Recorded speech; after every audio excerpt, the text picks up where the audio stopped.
Hey guys, Mateo Potato back here with a different video. A little bit of an update collection video, half and half kind of, I don't know. It's 2 o'clock in the morning. Gonna stay on that sleep schedule. So kind of wanted to do a quick collection video update because I finally have a temporary space for everything.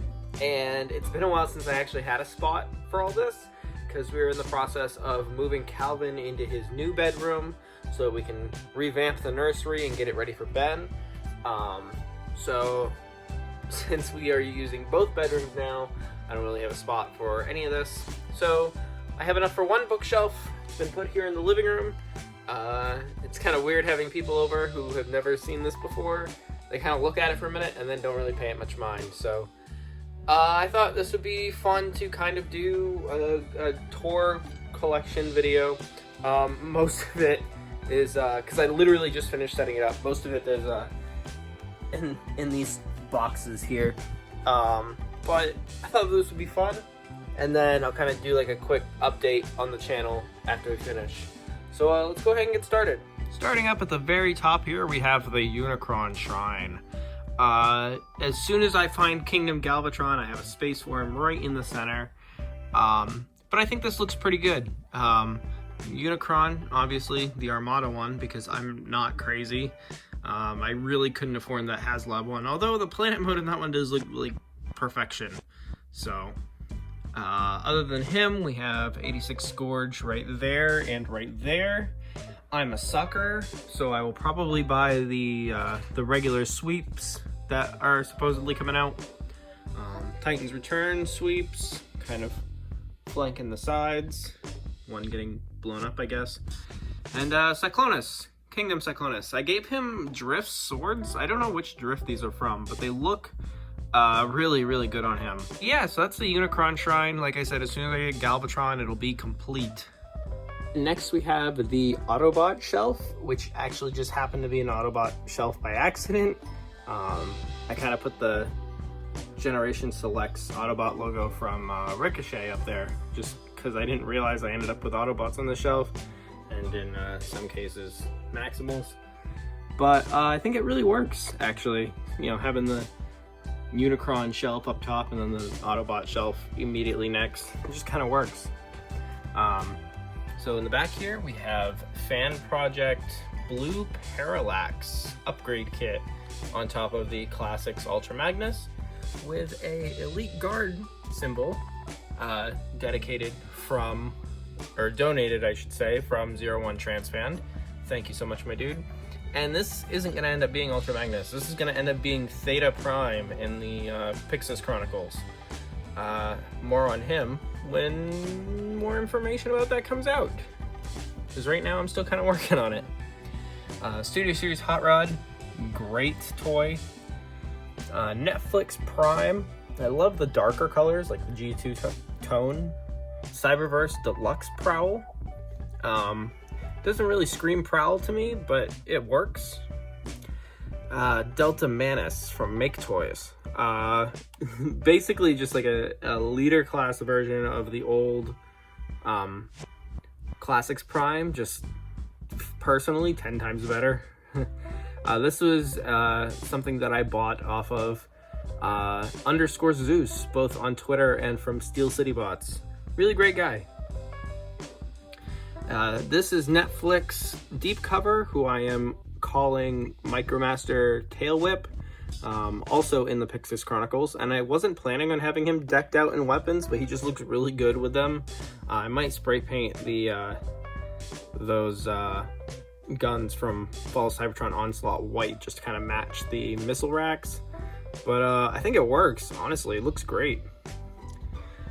This is a custom Zeta Prime done up in kind of G1 Sentinels cartoon colors.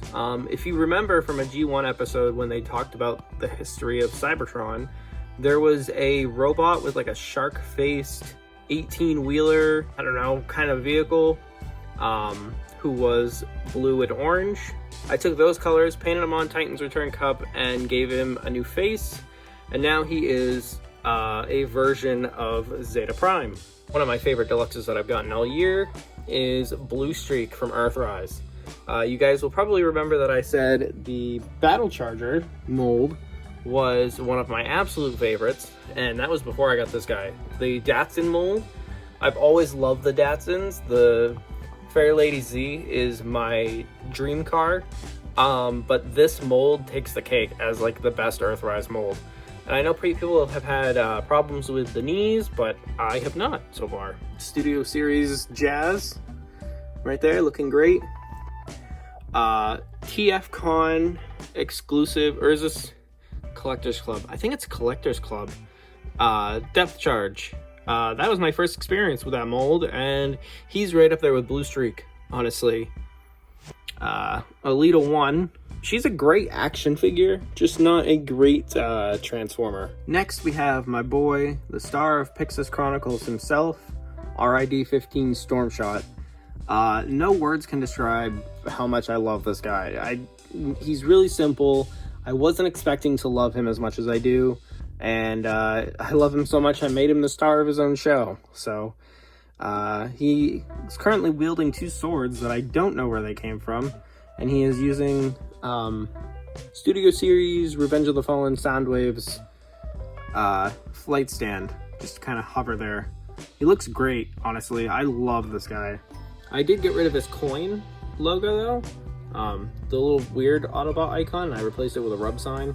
Now he has like a weird circle indent on his chest, but it's whatever. He's fantastic. I love him so much. And then rounding off the Autobot shelf, we have little Cloud Raker. Yeah, I'm gonna call him Cloud Raker. From the Power of the Primes 2-pack that came with Wingspan. From Walgreens, I think. And that's basically it for the accidental Autobot shelf. I honestly didn't mean to make an Autobot shelf, but I'm kind of glad that I did. And I have some spaces for a couple more if I feel like putting them up. Oh my god, I almost forgot. I was messing with her earlier and I took her off the shelf. There we go. Kingdom Air Razor. Pretty damn great. She's right up there with, you know, Blue Streak and Death Charge. So, sorry. This is just kind of a random shelf of bots. Really no organization here. We have the reissue of Weird Wolf. I really like the Headmaster on this one a lot more than the regular release. And I've always really liked this mold. It's one of my favorite out of Titan's Returns. Commander Class Skylynx. Last time you guys saw him was on an unboxing video, and I have honestly not been able to put him away since. Even when all my stuff went into storage for a while, he stayed out. So, yeah. Netflix Red Alert. I do have the regular one, but my wife bought me the Netflix one, not knowing that I have the regular one, and now the regular one can be painted into somebody else. We have Cyberverse Hammerbite wielding Core Class Megatron's Walter P38, looking suave as ever. Power of the Primes Orion packs. The trailer for that Prime is in those tote storage things. But I love this Orion packs. It's so weird that I actually like the Sunbow Orion packs. I never did, really, even when I saw it in the cartoon, even, like, I've never just been a fan of Orion packs, but when this was shown, I love it. I don't know why. It's just so ridiculous looking. He's got the really young face sculpt, and he looks great next to Titan's Return Alpha Trion. So, yeah. Primus himself didn't really fit anywhere in robot mode, so in planet mode he stays. Kingdom Inferno, so much better than Grapple. This figure is a step up. Studio Series Cup, who I hate to love. I love this toy so much, and I transform him all the time. But you can see a really bad stress mark right there, to the point where it's cracking, and it's gonna break if I ever transform him again. So, it's a shame. He was so much fun, too. Runabout, the Battle Charger. Still no Run Amok yet. I Never saw one in person. I'll probably never find one. I don't care about having both of them. Just, I like having one of each mold, really, so. And then Netflix Impactor. He kind of has poop-colored legs, but you know what? It's a-okay. And then this is I think it's like a Robot Heroes from RD15. It's Bulkhead. So, not much to talk about really on this shelf. Just some miscellaneous guys. Also, I just realized that this is almost an all Autobot shelf too, except for Runabout and Weird Wolf. We're going down a little bit here. This is a movie shelf.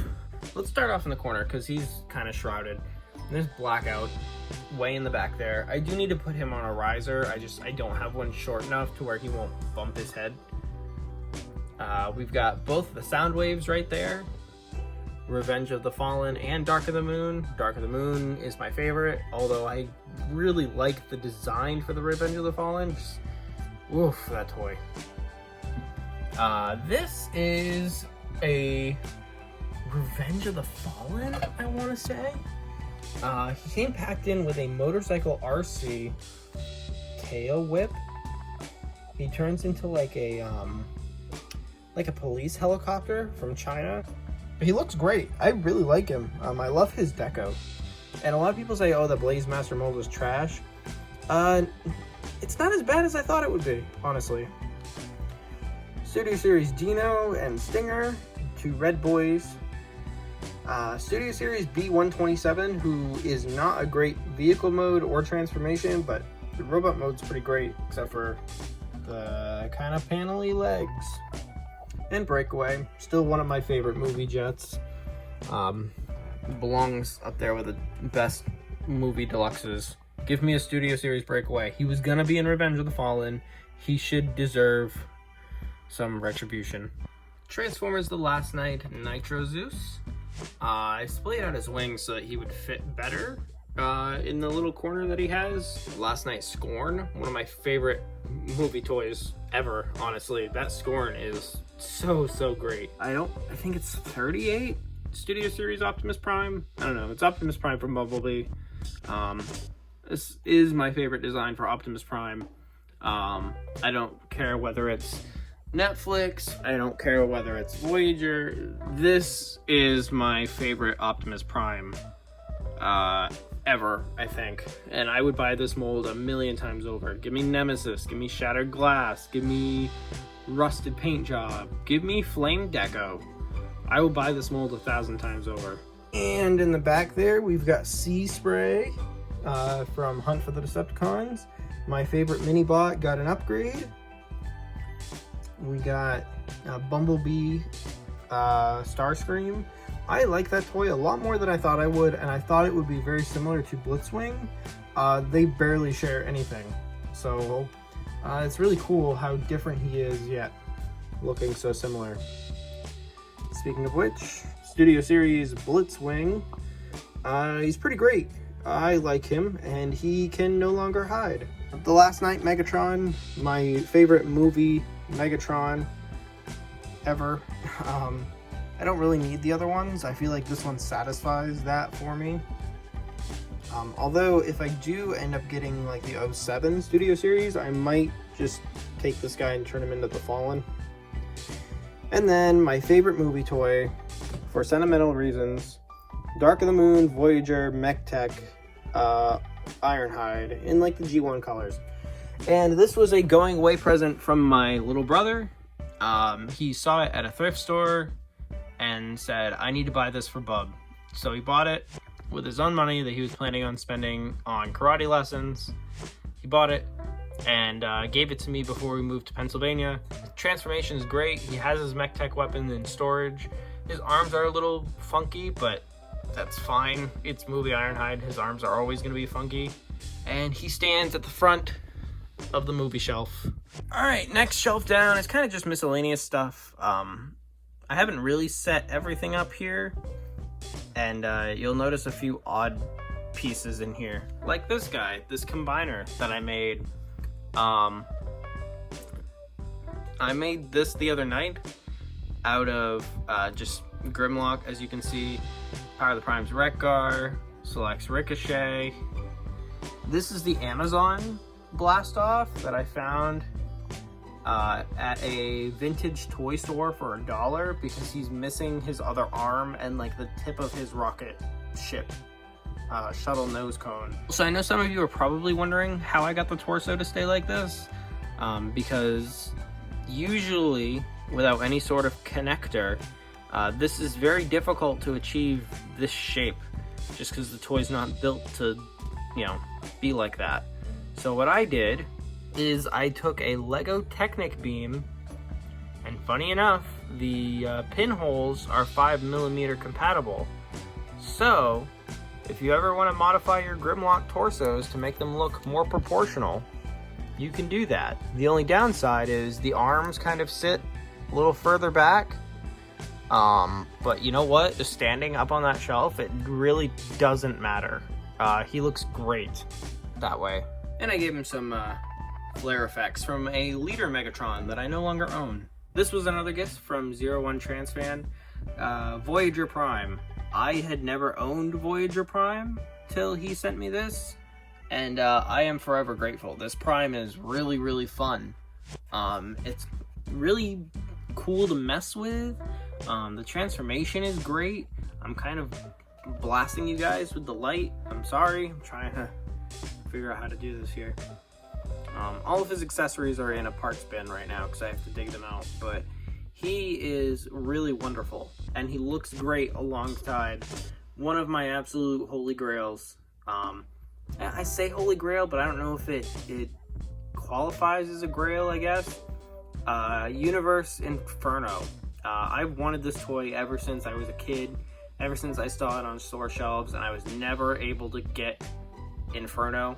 I specifically wanted Inferno. Grapples, crane piece just looked a little too bulky. The hotspot mold looks really cool, and I like the head sculpt, but like there's something about Inferno that really kind of drew me to the toy, and he's one of my absolute favorite gets this year. Right behind Inferno we have the Netflix version of Ultra Magnus. He is pretty good. It's not terrible. I certainly like the Galaxy Upgrade Prime more than I do the Ultra Magnus, and the Netflix Magnus specifically needs a lot more color to pop. But it's not terrible. It's really not bad. And then we have Tidal Wave in the back, just kind of looming over everybody else, towering beside my combiner there. We have Fans Project Kakaryu, or Dino Ichi, whatever it is. I don't know his third-party name. It's Kakaryu with his big-ass rocket launcher. This is one of my favorite third-party pieces. I've always liked Kakaryu since I watched the anime that he was in. I don't remember which one it is. Whether it's, I think it's Victory or Master Force, one or the other. But he's fantastic. The beast mode is kind of squat. Reminds me a lot of Blot, which is never a bad thing. And he fits right in with like the classic scale. And then we have another big get for me this year, Animated Rodimus, who's like, huh? You want to do something about it? I'm here. I'm the only animated toy here, and I don't fit in on this shelf. This toy is great. I only got him a few days ago in a package, and I cannot put him down. Every time I come out here and sit and watch TV, he's like my go-to bot, honestly. Usually he'd be sitting right here on my end table, but tonight, for the purpose of the video, he is on the shelf. Sorry, Rodimus. And then rounding off this shelf, we have a one-armed Ractonite. Ractonite is easily my favorite fossilizer of the group, which is weird to say because Paleotrex is pretty fun, but I just prefer Ractonite. His arm is somewhere in a box. I took him in pieces for storage, which is kind of turning out to be a bad idea. I'll find it, it's not a big deal. It's not like I'm missing crucial pieces of him, and worst case, I have a lot of weaponizer parts that I can add onto him. So, other than that, he looks great. I love his Dino mode. His Dino mode is a lot of fun, although I do wish it was a little more posable. Yeah, that's kind of like the miscellaneous shelf. Not a lot going on here. And finally, we have the G1 shelf that is on the bottom, simply because it just weighs the most. Now, this is the shelf where you're going to notice a lot of parts missing, like that, or like that. And that's because everything is still kind of in their parts bin right now. I haven't really had time to go through and dig everything up. And these are the only G1 guys that I have out currently. So, yeah, you have Metroplex in the back, who I never had parts for anyways, so he's basically done being displayed. Ultra Magnus, the head, the missiles, the fists, his chest plate, all of it is in the parts bin, over there. So, yeah, I gotta go through and dig those out. Rotor Storm, who I never had parts for, who hopefully I will get some pieces for. Look at that light piping. My God. Beautiful. Hosehead, whose head is, you guessed it, in the parts bin. Really great toy. I always like Hosehead. You got Joyride, Power Master. You've got a very beat up Siren or Go Shooter. I think he's Go Shooter, right? Yeah, Siren and Go Shooter, or whatever his name is. I don't care. His Headmaster no longer has legs. So, yeah, he's in pretty bad shape. But he was $1, so I ain't gonna complain. G1 Sea-Wing, my favorite Seacon of the group. Little G1 Swindle underneath a knackered G1 Triptychon. And then Stalker in front of his two favorite people in the whole wide world. Rounding out the video, we have the Tormentor and his victims, I guess, because they have the shared link thing. Not a lot of G1 stuff down here. I don't have a lot of my G1 stuff anymore. It's all either been sold or donated or whatever, just because I find that I'm going, moving more and more away from G1 the more I collect.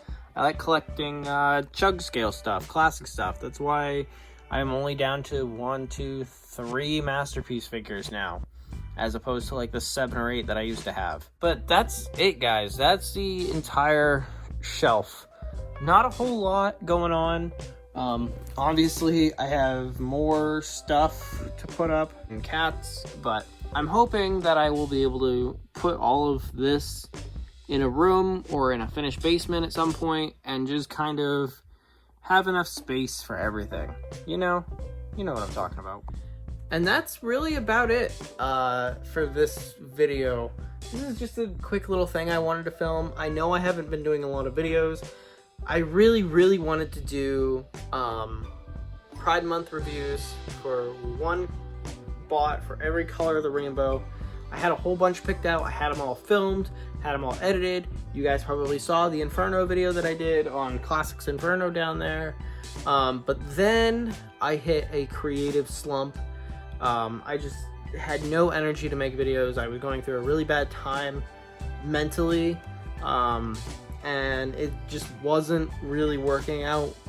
And I kept putting it off and putting it off and putting it off. And then, next thing you know, it's halfway through June. I'm having mental issues and it just wasn't working.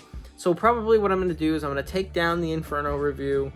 And I'm going to have a whole bunch of reviews done for next year. Next year, I'm really going to hit Pride Month because it is important to me.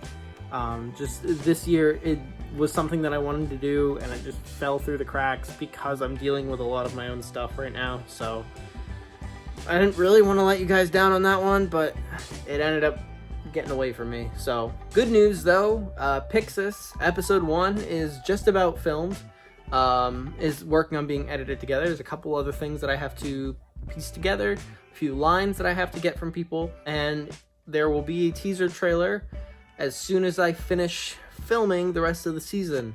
I have season 1 written out completely. Everything is set to go. I don't know whether I want to turn it into a season 2 or 3. I could definitely have it be just season 1 on its own, maybe do like a movie and just have it bookend there. Or if I really want to, I can go off and do seasons 2, 3, 4, 5. I have so many friggin' stories I could do, starring this guy. So, let me know what you guys think, I guess. Also, I have the poster. It is finished. Took a lot of time to do. I didn't expect to, learn how to animate and use GIMP and just everything in like 4.5 hours. I'm super stoked for Pixis, and it's one of the reasons why I've been so creatively drained. It's because all of my attention has been going to this project. This is the biggest project that I've ever handled. Even like my feature film has been put on the back burner specifically for this. So my feature film is still being written. I'm still working on the script writing for that process. I have a lot of friends who I've actually been able to somehow get to help me. They're gonna be my actors and my crew. Like, I say crew like it's a paid position. I'm poor, I can't pay people, but I have a lot of people who are willing to help me out on that end, so I'm able to put that on the back burner. And since Pixis is my project, I'm the only one working on it, it's a little bit harder to do. So yeah, sorry, this was kind of rambling. I didn't mean for it to be, but yeah, that's been a video from me, surprisingly. I will see you guys in the next video. Just kidding. Instead of the next video, I'm going to talk to you the next morning, or next afternoon rather, because I didn't go to bed till 4 a.m. No, I wanted to ask you guys a question at the end of that collection tour video, but I was too tired and forgot. Excuse me. My question to all you guys is, after seeing Mike Crummy collection tour, kind of haphazard and thrown together, how do you guys display your collections, and why do you display them the way that you do? I, like I said in the video, don't have a lot of space, so the bookshelf in the living room is the best I can do, but I know everybody's collection is different, and everybody's collecting habits and displays are different, and like, is there any like rhyme or reason to how you organize your stuff, or do you just throw it on a shelf and call it a day? I thought this would be like a good community involvement thing. I want to start doing more of these, so I might do a question at the end of every video.